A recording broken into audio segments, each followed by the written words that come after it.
République démocratique du Congo, où se tient jusqu'à vendredi la 8e édition de la Semaine française à Kinshasa. Les entrepreneurs congolais en profitent pour promouvoir leurs projets auprès des investisseurs. Nous vous parlerons d'un projet autour de l'éducation. Reportage à suivre. On vous parle ce soir de la 8e édition de la Semaine française à Kinshasa, organisée par la Chambre de commerce internationale franco-congolaise. Elle est très attendue par les entrepreneurs congolais qui tentent de séduire des investisseurs pour développer leurs projets. En voici justement un dans le domaine de l'éducation. Reportage d'Aurélie Bazara-Kibangula. Oui, camarade, viens ici avec la tablette. Dans cette classe de Matongé, le traditionnel tableau noir a laissé place à un écran numérique et les élèves travaillent sur tablette. Situer le pays qu'on appelle Algérie. Géographie, mathématiques et anatomie, une fois par semaine, ils utilisent des applications pour apprendre et réviser.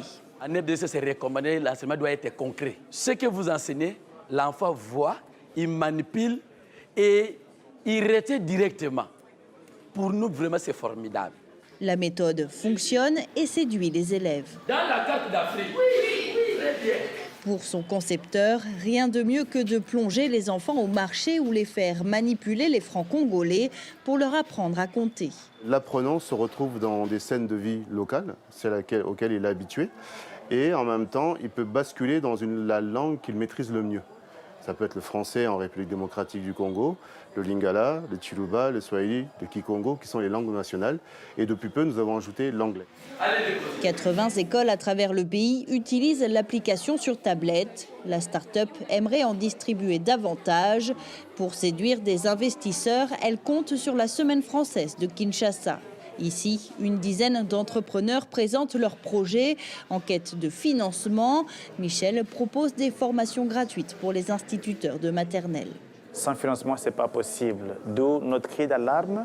Les gens pourraient financer l'éducation de la petite enfance et on aura moins de problèmes dans le pays parce que le jeune enfant aura été bien formé dès la base. Le gouvernement congolais a octroyé 13% de son budget à l'éducation, insuffisant selon les professionnels du secteur. Si ces entrepreneurs comptent sur des partenaires extérieurs, rares sont ceux qui investissent dans l'éducation. La part belle revient aux télécoms et au pétrole. Voilà, c'est la fin du Journal de l'Afrique. Merci aux équipes en régie, merci à notre chef d'édition Aline Botin, merci à nos correspondants et merci à vous pour votre fidélité. Restez avec nous, l'info continue sur France 24.